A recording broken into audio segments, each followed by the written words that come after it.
Good morning, Deborah. And good morning, everyone. Little technical hiccup. You know, when you first wake up, sometimes your body isn't ready. Well, the computer wasn't ready. And it had to go back and do it stretching like a cat to be ready for today's thing. So here we are. Today we're going to take a look at, with the Dulcimer Crossing Wednesday LiveStream, we're going to take a look at using all of our tools. There is a handout for this conversation, and if you want to write to me at steve@dulcimercrossing.com, I will send you the handout. And let me go back to, I want to make sure that if people are, there we go, okay. And there is a slowdown in that, so I want to be able to see anybody who's asking questions in the Facebook side. So there we go. Okay. So taking a look at our tools, we have a lot of tools in order to play the music we want to, and I want to talk about the tools that we can use to develop our musicianship. And some of those tools are, you might say, well, of course I know that, but let's talk about them anyway. Tuner. If you're going to play an instrument, it's going to give you a lot better response if you have it tuned when you're playing it. When I first started playing instruments, good morning, Nan. Good morning, Doug. When I first started playing instruments, the choices for tuning were usually a pitch pipe, which was a little piece of plastic with a couple of metal things and a reed inside, and they were giving exact pitches what I needed. I was playing a guitar. I had a harmonica, which was the exact same thing, but more notes. With the pitch pipe, you'd blow into that and you'd make the strings match the sound that you were blowing. One of the things you'll learn pretty quick is that the sounds you're making can be a little sharp or a little flat, depending on how much air you push through the reed as it vibrates. The faster air makes it go a little sharp, the slower air makes it go a little weak. So it wasn't always, you could blow your pitch pipe and try to match it, which is a skill. That's a skill to learn. But when you do that, you might be a little bit zealous or anxious and blow too hard, and not everything's matching up. So you're having some difficulty with that. Then there was a tuning fork, and that actually came before the pitch pipe, but not for me. And then the round pitch pipe for choirs. That's right. So hello, William. Good to have you here on the Facebook side. I'm just going to say hello over there.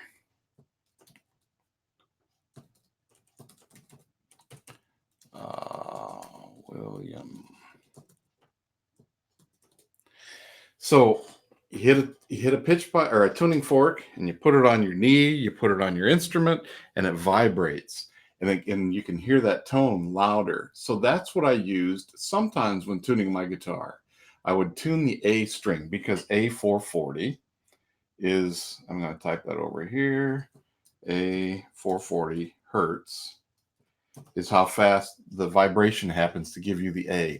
It happened to be, I don't know if it's still the case, but it happened to be the dial tone in Australia or in Austria for several years. So you could dial up and tune your A string on your violin, or your viola, or your cello, or your bass, using the telephones. I don't know if that's the same with handies, with handheld instrument or phones. But that was something that did happen then. So I'm going to take that away so it's not in our way anymore.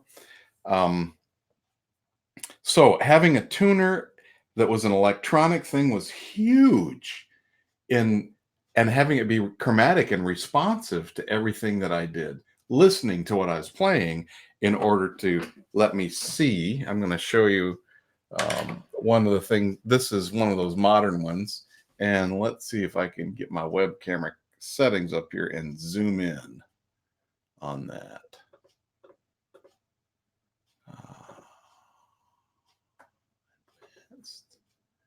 We're going to zoom in.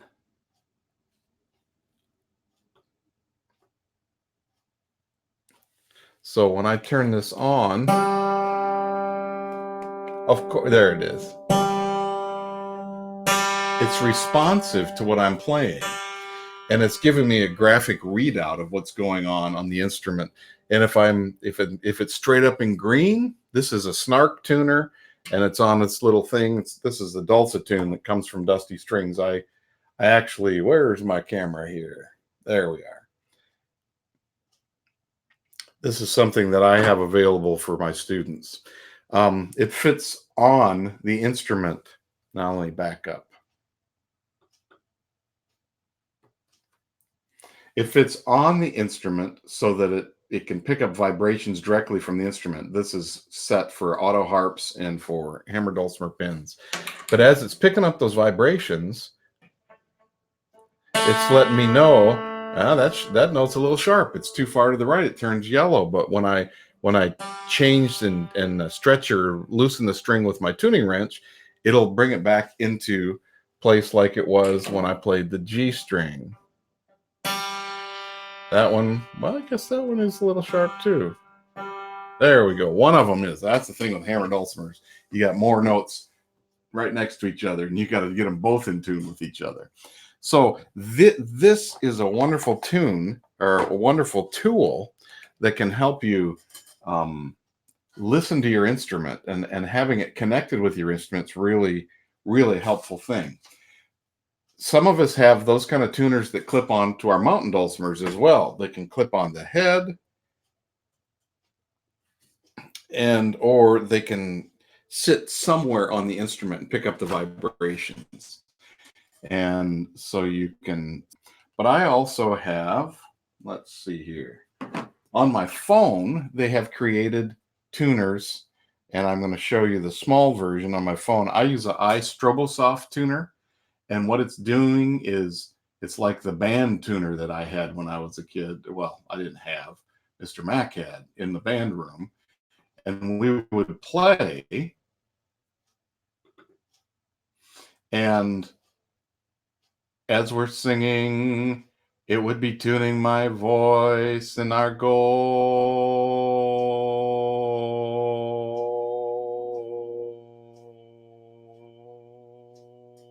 was to play a pitch that made all these things line up and not be spinning one way or the other. If they're spinning up, it's sharp. If they're spinning down, they're flat. And this is a kind of thing that can be, this works for instruments that are transposing, so you can click the little dial and change to which way you want to be seeing it. Here's a large print version of it on my iPad, which a lot of hammer dulcimer players will sometimes, I've seen this, they'll put it on their music stand because it's nice and big and they can read it. But you can see it's changing with my voice. It's changing,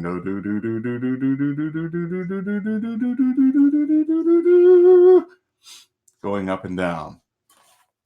Now, these things are both going through the air, which means they can pick up ambient sound. And that can confuse your instrument or your tuner because it doesn't know what exactly to listen to. Now let's turn you off, and I want to go back over here for the next thing in a minute. There we go. Okay. So that's why having something like this, which is in contact with the instrument, or having a way to let it touch your instrument, is something that helps with getting it accurate and getting only what you want to hear. Here's another tool, an instrument stand. That's holding up my mountain dulcimer for a minute. So one of the things I do with mountain dulcimers is I'll lay it on the instrument and I'll play. Let's see how we're doing today.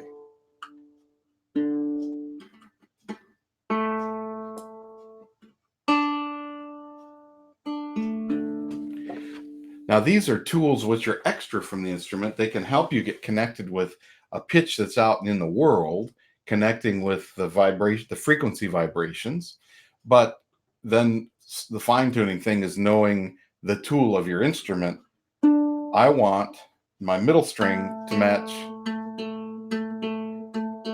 what is going on in my bass string at the 4th fret. I want my melody string to match what's going on at my middle string at the 3rd fret. On a guitar, it's the magic of the 5th fret. On the hammer dulcimer, I'm going to move over here again. I looks like I have a connection that's a little bit dicey, so I'm going to close down a couple of songs. Cancel.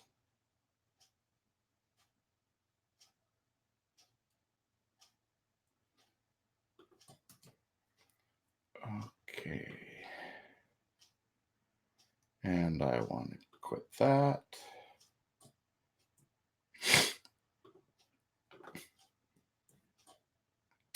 Okay, I think I'm good. There we go. Quit you. And let's quit you. Okay, that might help a little bit.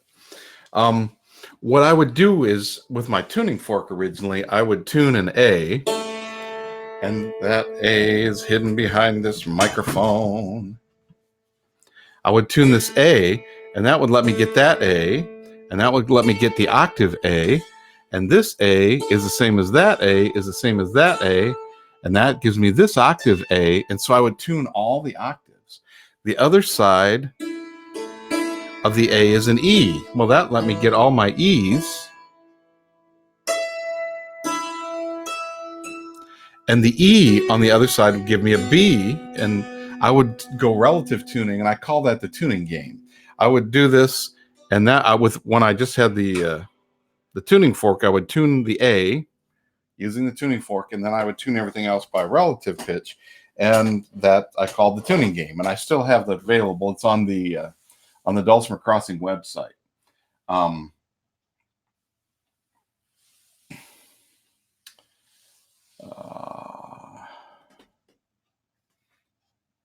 I'm just reading your chat, Doug, talking about the experience with the tuning of the different things, and I got to agree with you there. So these are what I was doing is learning using relative pitch to tune that. So I was using the tool of my brain and training my ear at the same time. Okay, so that's tuning, and we have these apps that are available. The key thing is you want to get in contact with your instrument because they pick up more accurately if that's the case. So now let's look at timing. There's a lot of tools to help us with our timing. Here's a visual only reference on this one, and there's a sound one. I can turn it so it's visual only.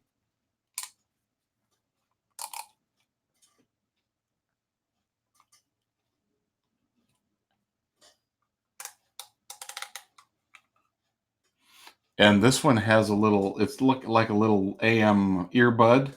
I would use this when I was playing for Irish dancers, because the timing of jigs and reels is very specific in order for the dancers to be able to successfully dance. And this was something that was very helpful, but I had to put the earbud in because when it sat over by the instrument, I could hear the instrument would use some of the same sounds as this, and that was a problem. Let's see. I had this one for a long time. That battery's not good, so let's see. This one also works very well. It's very flexible. It's in the same box that some of my tuners were. This is a Korg metronome, and right now it's set for 4 beats a minute, or 4 beats in a measure, which is a duple meter or simple meter. Everything can be boiled down to 2s. And I can take the tempo up or down. If I hold the button down, it jumps. And the loud beep tells me when 1 is in the measure. 1, 2, 3, 4, 1, 2, 3, 4, 1, 2, 3, 4. Or I can slow it down. 1, 2, 3, 4. 1, 2, 3, 4. And that can help me. Now I can also change. Let's turn off the sound. Oh, this lets me do some tuning stuff too. Yeah. And I can calibrate it.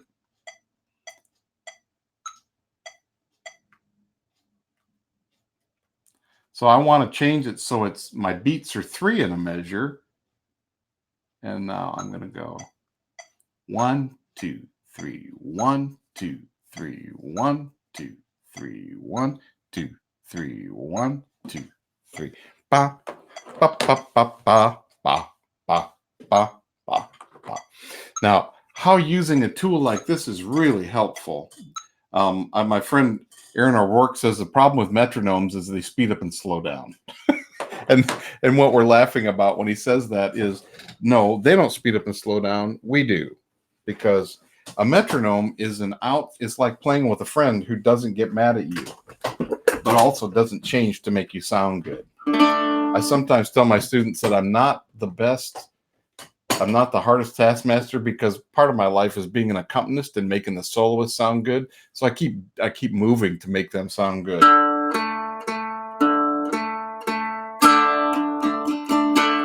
So now I'm going to use that again. Come on, come on.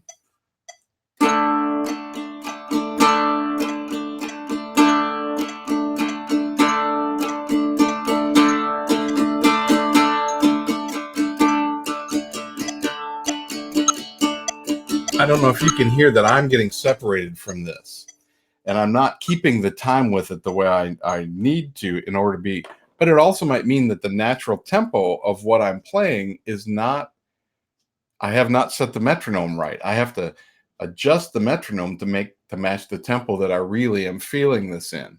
And if I'm trying to, I'll do this when I'm writing orchestra pieces for dulcimer orchestras, and I need to give them a tempo of, here's what we're actually going to be doing this, the speed we're going to be doing at, or this is a good learning tempo.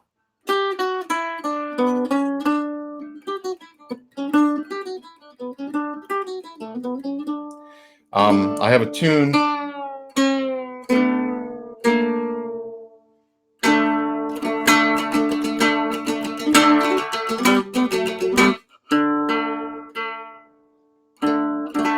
Tuning, we did that first, right?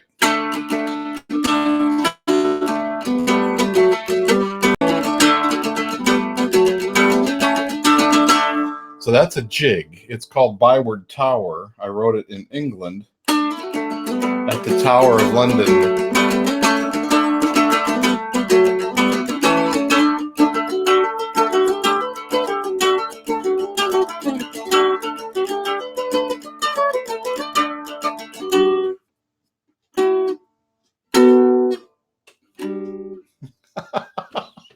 I can't remember the tune of.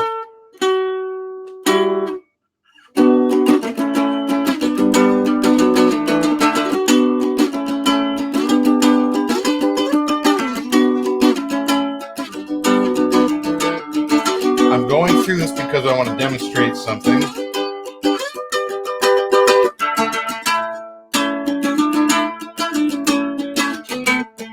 In that section of the tune, when I went to record it, I would be playing with my friend who was my recording engineer. He says, "You're speeding up." And I said, "No, I'm not. I'm not speeding up." He says, "Let's put it on a click track." And so what he did was set up a click track in the recording studio, and we were playing together. And sure enough, when we got to that middle part, I kept speeding up so fast that there was no way for anyone to play with me. That's what he was trying to tell me. If you want me to play this with you, which he did for the recording, we're going to have to settle this down. We have to nail it in. Have to get it in place. Question here. Nan's asking, do I have a phone app metronome that I recommend? There are several. I like the strobe tuner. So this is iStrobosoft, and I paid an exorbitant amount of money for it. I think it was $9 or something like that. In app world, that's a lot of money, and there are a lot of free ones. So I'm sorry, that's the tuner app. So yes, we're going to talk about metronome apps, which is next. Thank you for leading us in that direction. This is one I demonstrated last week. It's Afro-Latin drum machine. Oops, it went away again. So let me put it in. Now, here's why I'm mentioning this, and I get the paid version because I don't want the ads popping up, and I want to support the people who do this work. So I'm grateful for the people who create these tools that we're using. Hi, John, welcome here. So this one, there's a free version, and I paid for the other one. But here's what I like about this. Let's turn up the sound.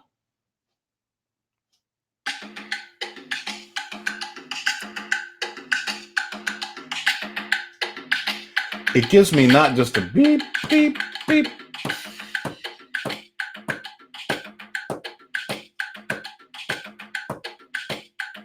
It gives me something to feel that I can play along with.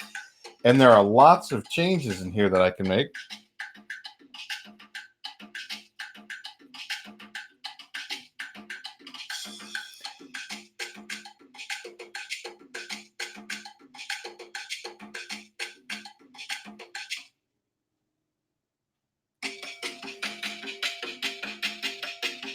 Now, you may not feel the Afro-Latin feel things like I do, but I really like these. And they inspire me to stay in time, but also to have something more interesting to listen to than a simple beat. And it's like having a drummer as your friend. So that's the one I use for inspiration and for when I want more than just a simple click. But having a simple click is what we need. We need that outside thing to learn to trade both ears, the one that's listening to us play and the one that's listening to that play. I wanted to show you another one, so let me open up. This is drumbit.app.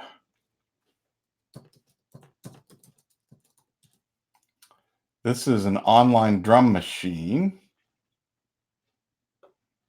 So let me get this over here. Now I'm going to share my screen.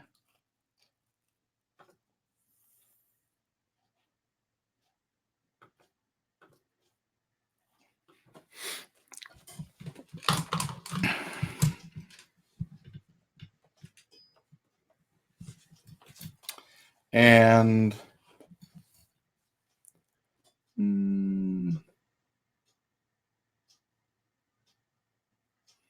let's see what happens. This may not go exactly the way I was planning to. There we go. If I just go through here, I can click on all these different sounds.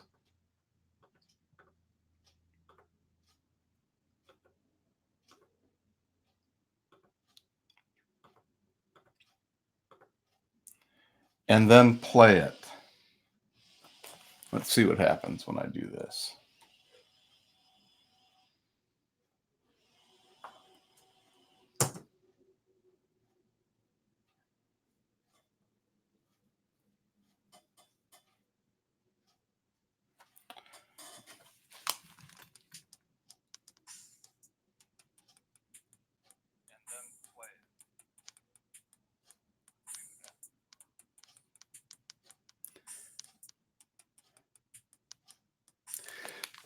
So in this case, I just created that online thing, and I'm going to stop sharing now. If I can change any one of these at any time, but this is a free thing that's on the internet. So that's a way cool kind of thing that lets you experiment with some different ideas. You can change the sounds, but the point is it's got pitch related, it's got different things, and you can play with what you want the sound to be. It ends up being a very creative thing as you are doing your arranging and composing as well, because sometimes if you're like me, you get tired of what you're doing and you want something that's going to help you just move forward a little bit. You're welcome, Mary, and I'm glad that's helpful. So that's another tool that can help our musicianship too. Are there any more questions about metronomes? I want to keep. We have several other things I want to take a look at here, and you can type those into the Facebook chat or the live chat that's in the stream here. And I'm also interested, is there anybody watching this right on the front of Dulcimer Crossing? Because for the first time, we have embedded it there at the same time that we're doing everything here. We haven't had that. We haven't done that before. So there's no chat there, but we're seeing what happens. Okay, well, let's go on. So we've talked about tuners. We've talked about timing. Now we're going to talk about capturing a performance or capturing ideas. And this is where we live in a time that's wonderful for all the possibilities we have. We have phones that have cameras on them. You can capture with a video. You can capture yourself. You can have a friend use the camera. You can use your iPad or tablet that's got a camera. There is, let's see. I also have an app called Recorder Pro. And this is just a voice memo thing that I can use, but I can also capture myself. I just click record and it looks like a little microphone. And I click that, and now it's recording what I'm saying, and it's showing me that. It's going to create a little sound file. I can save that sound file. I can edit that sound file. I can rename it. Right now, it's untitled 4MA, .4MA, or M4A. And that'll be there. This is how I capture ideas sometimes when I'm on the run and I have a musical idea or I have a thought of something I want to write. But it's also a way to test some things. If you're doing some harmonies or things like that, you can sing one and then hear it and sing back to it. It's great to have friends, but in this time when we can't be with our friends, we can use our tools to be our friends. Hi, Ilis. Glad to have you here today. Excellent, Deborah. That's very cool. So a video camera that's just separate. Let's see. Do I have one? Look. Sorry about that. Bonk. Here's a separate video camera that I use in my studio. That is a way to capture a video. Now, it's also possible to capture audio. This is my Zoom H4n recorder. It's got 2 microphones in it, plus a couple of microphone inputs. It can be a 4-channel audio capture machine, and it does a good job of capturing ideas. And because it has 4 channels, you can actually, within it, add some different pieces, or you can use it to capture 2 microphones plus the 2 microphones that are built in. And there is an SD card that is in the side here. You can take out and put in a computer if you want to edit it in some other way. There, put that back in there. And this has been a good tool that served me well when I wanted to do something that was, well, I didn't always have a smartphone. I had a flip phone and I had this. And so this did a better job of capturing than the smartphone did. Now, once you've captured what you want to capture, then the question is, what do you do with it? Having files that you can listen to. Good question, Arthur. Why is Recorder Pro better than the voice memos that comes with iPhone? I've never tried voice memos. I couldn't answer that question.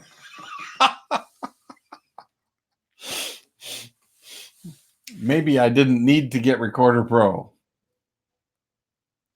You might have to, if you use voice memos, then you're doing exactly what you need to. You found tools that you already had in your belt. And maybe I just missed that boat. So I can't compare. So I'm sorry, I can't give a comparison about that.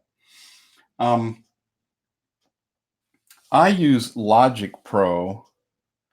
Let's see. I don't know if this is gonna take too much CPU. Let's see what happens when I do this as it opens. Logic Pro is a software that lets you work with your tracks after you've saved them. You can import them and play alongside. That's the professional version of GarageBand. Audacity and Adobe Audition or Cubase are all different softwares that. Okay, that'll work. So let me go back to share screen. I want to share the application window.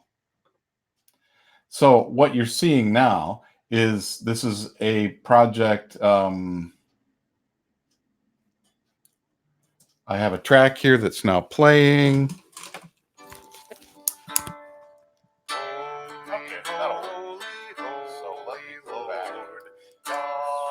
So it shows me a visual representation of what the track sounds like, and it's like this is what recording studios use. A lot of them use Pro Tools, but generally a digital audio workstation, a DAW, is going to have some way that you can see. Here's what this track is.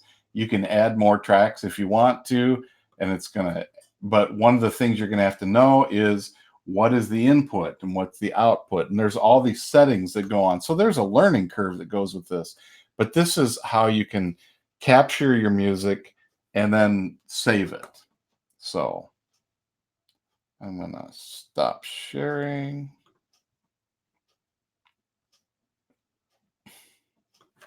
and then quit that. I don't want to save any changes. All right. But all of it doesn't matter which one it is, there's going to be some visual representation to see what's going on. And you might have seen there's bits of, and they can be different colors. You can assign things, you can move things around, you can copy and paste, you can splice, all the things that it's called lossless editing. But that might be way more in depth than you're looking for to just capture the idea and play along. But it is a way to test some things as well. I wanted to also open up GarageBand. Let's see, where do I have that? On here, I have a student who uses GarageBand, and so I had to go get it for my iPad. I have not used GarageBand on my iPad until Monday to test things, and I'm pretty impressed with how they've changed things and taken tools away from it. But you can see right now it's listening to my voice. It's set up to use the microphone in the iPad and the speaker in the iPad, and I could get a separate microphone and speaker as well.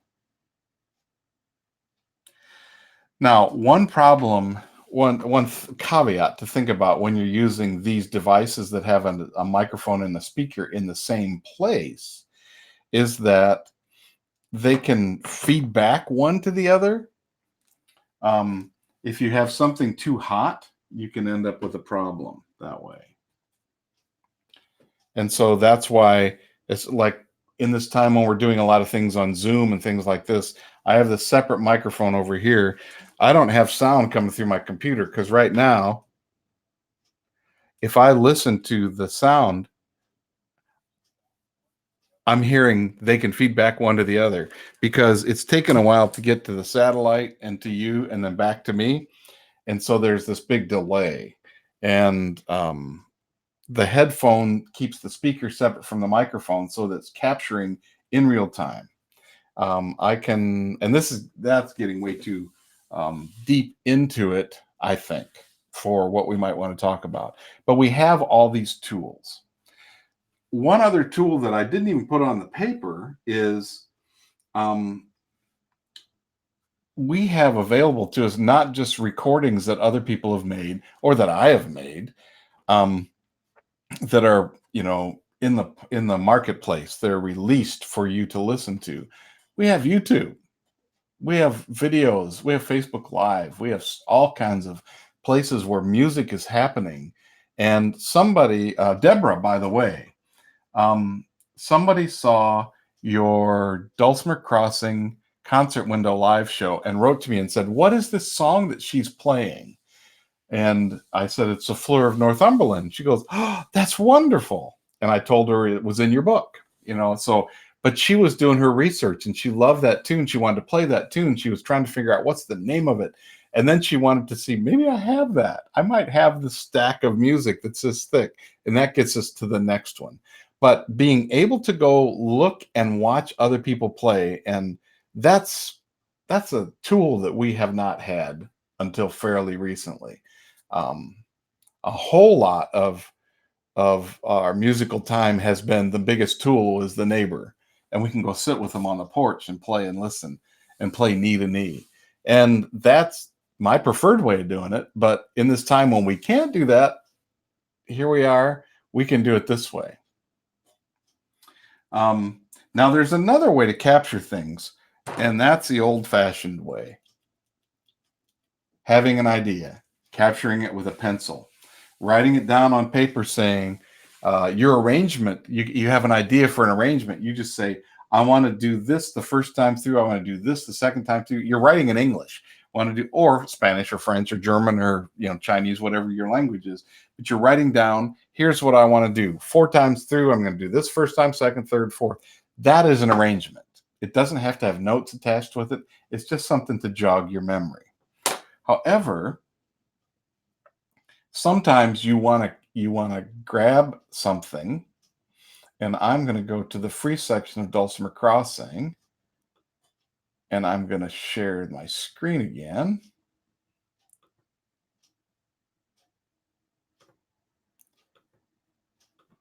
Because on the free section, if you get it down for theory for mountain dulcimer, we have tablature that are blank tablature pages that you can print out. This is free. And you can write at the top here, you can write your notes. At the bottom, you can write your tablature numbers. So it can go back and forth from whichever way you're going. We have it for a grand staff. If you're just going to write notes for you're doing some piano or something else, we've got a lead sheet, which is just if you're going to put the melody and you have room for lyrics and some chord names above it. Those things are also down here in the hammer dulcimer side as well. Hammer dulcimer, there has not a standard tablature that has been developed yet. There are a lot of things that people try.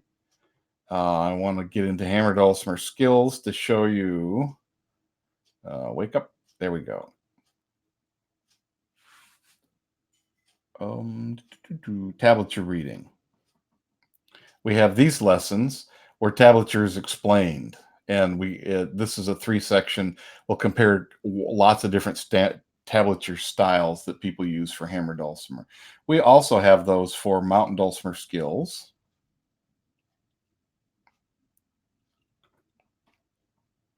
So if you're wanting to bone up on that or comparing different ways, we've got a lot of historical ways that people have done tablature.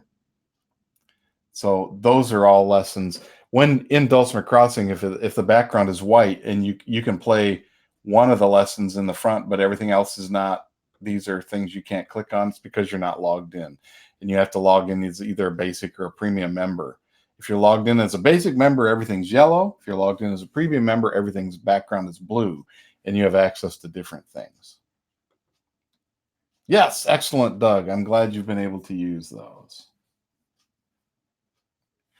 Okay, so we are capturing with a pencil and a paper.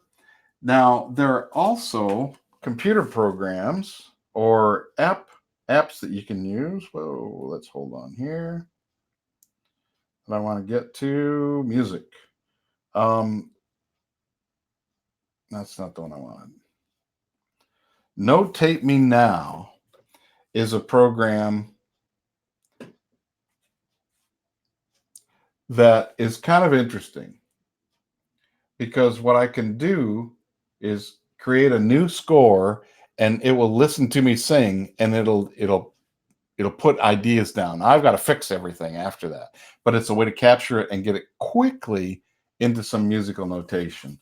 I don't use that a lot, but it is one I have experimented with. four score is a wonderful way to organize scores and lessons that you've. I see that's hard to read, isn't it, with the light? But I don't know if you can see that there are handwritten. There's red and things like that. You can have a score that you take a picture of and put in four score, and then you can use your pen and use your finger and make. Yes, exactly, Deborah.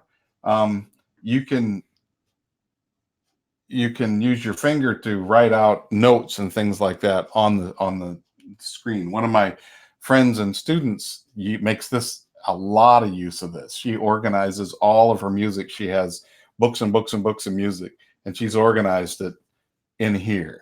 It's not automatic. I mean, you have to assign what categories you want it, what tunings in, so you can organize it. But it's like anything else you have to organize. It has to make sense for you.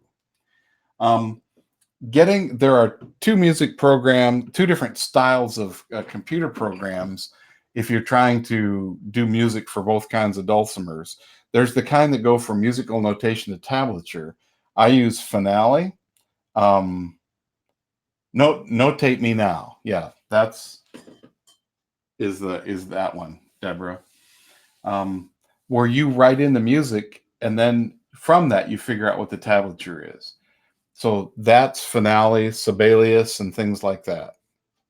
They're intended to be visual musical representations of what's going on. They have tablature functions in them where you can take the music and drag it down onto the staff. There are definitely limitations in terms of dulcimers. Finale, so far, only that automatic tablature function works great for chromatic instruments. For diatonic instruments, they're only set up for 2 tunings.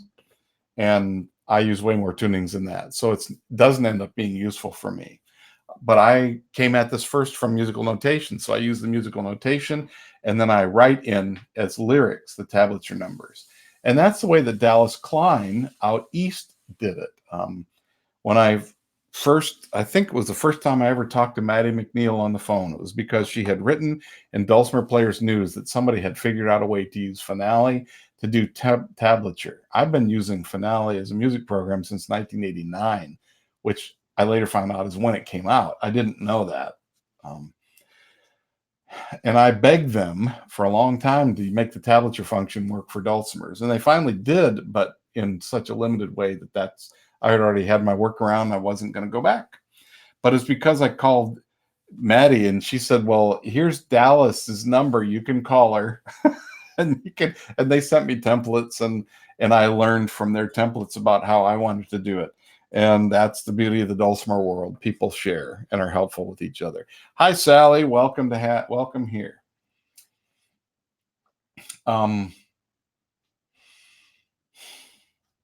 That's where you're going from musical notation to tablature. The other way is to go from tablature. I know where the frets are on the fretboard, and I can write those numbers down. Now, what music is that? That's where you put it in, and it either appears on the musical score or you have to move it there. Table edit or tabl edit, depending on who you're talking to, is one of those. Guitar Pro is the guitar way that happens. Both of those are ways that when you enter it in fret numbers, it'll show up above in a location on the musical score. A frustration for me with table edit is everything ends up looking an octave higher than it actually sounds, but it doesn't tell you that. And there's supposed to be a setting that you can make things look in the actual pitch that they sound, but I don't use it that often, so I don't know where that setting is. Steven Seifert is the one who uses that a lot. Aaron O'Rourke, Aaron May Lewis, a lot of people in the mountain dulcimer world use that. Neither of those are going to help you with hammer dulcimer, because what we do there is musical notation. And the difficulty with musical notation is it assumes, or it's really good for telling you pitch, the length of time, how to interpret the note, the loudness, the softness, when not to play the note. It tells you all those things. It doesn't tell you where on your instrument to find that note. That's why tablature was developed. The 13-string lute had a lot of different places to play the same pitch. Mountain dulcimers have a lot of different places to play the same exact pitch. And that's why, and the hammer dulcimers have even more. That's why tablature was developed, to help us understand that. So I can have that little, it's like going across the river and knowing where the stones are, so you don't fall all the way in up to your knees or something like that. Melanie Johnston in Asheville, North Carolina, has a book and teaches classes about this. Let me see. I think you can find her on Facebook. I'll look and see if I have a website for her. She's also really good with Fourscore. The book is available through Folkcraft. Excellent. Thank you, Doug. This is the community. Yay. Thank you, Deborah.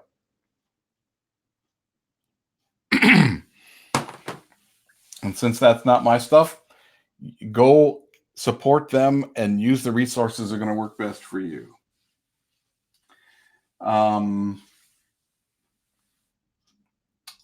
Now, the other thing so I'm talking about tools. We had tuning, timing, how to capture one, which is capture a performance, capture ideas using pencil or the computer or your iPad or something like that. Then organizing your ideas, Fourscore, is I just want to say a little bit more about that, I guess. Let me get that. I'm going to say I'm done with that. Do not save.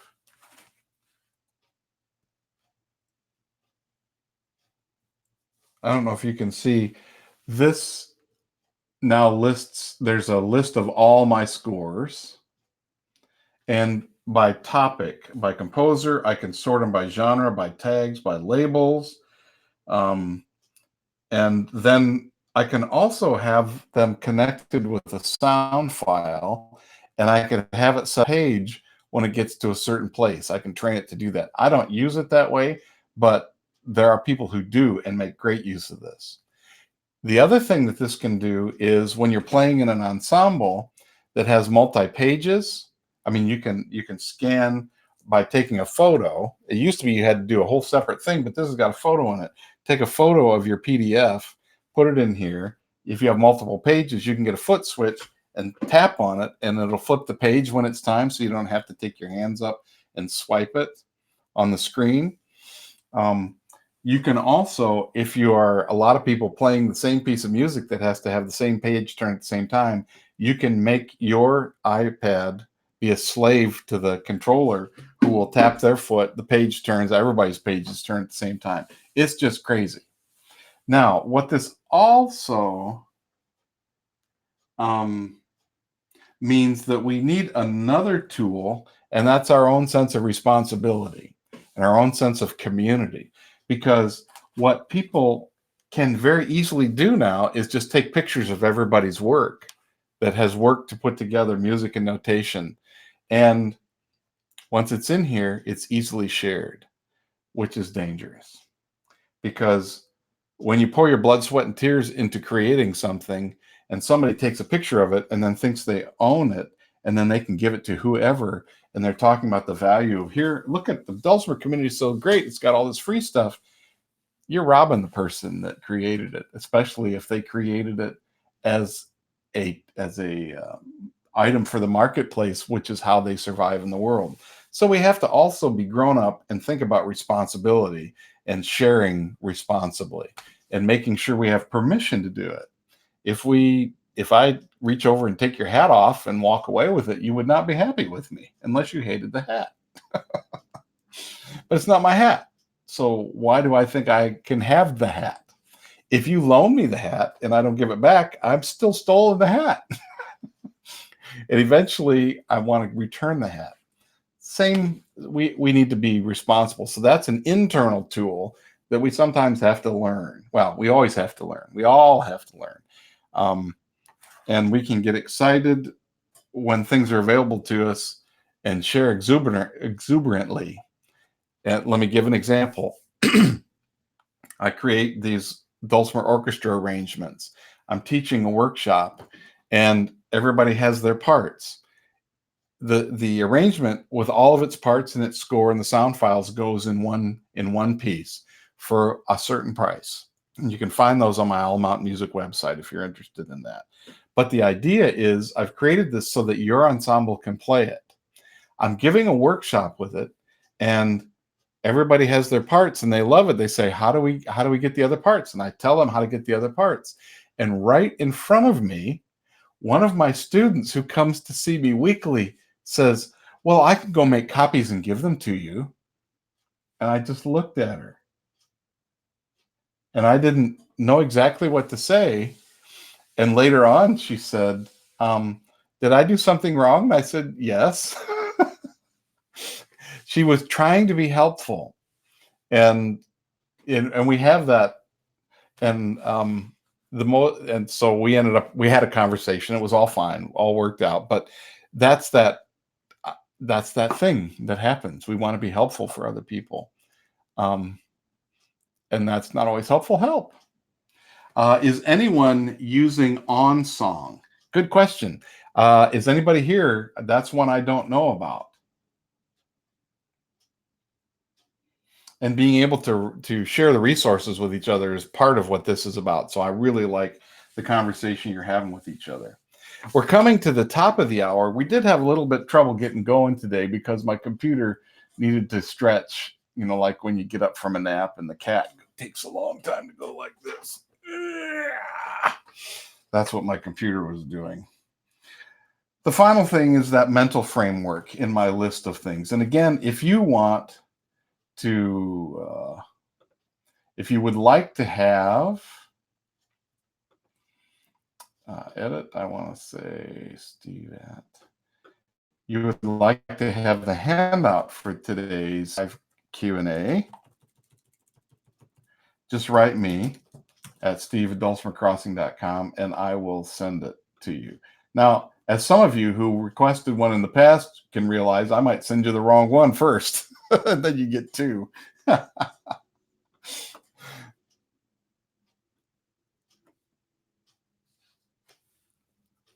Okay, Doug, you're using Symphony Pro 5 and Notion.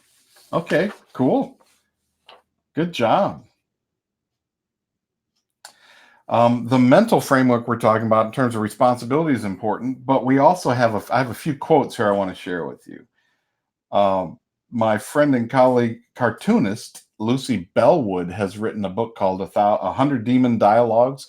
We all have this little demon that's sitting on our shoulder or somewhere around us telling us we're no good. Linda Ronstadt's voice, you're no good, you're no good, you're no good. It keeps telling you we shouldn't even be doing this because we're not any good. Why are we doing it? But that's a wonderful thing to remember, that negative voice that we have keeping us from our creativity is something we might need to give a job and tell it to stand in the corner. Don't let perfect be the enemy of good. Sometimes we are so harsh on ourselves. We'll go through and play a piece and there's one thing wrong. We'll say it's crap. It's like, no, it's not either or. There's a continuum. And I got 90% of it right. There was this 10% I got to work on and improve for the next time. The other thing is that practice makes permanent. It doesn't make perfect. Practice makes permanent, because what we're doing is rewiring our brain.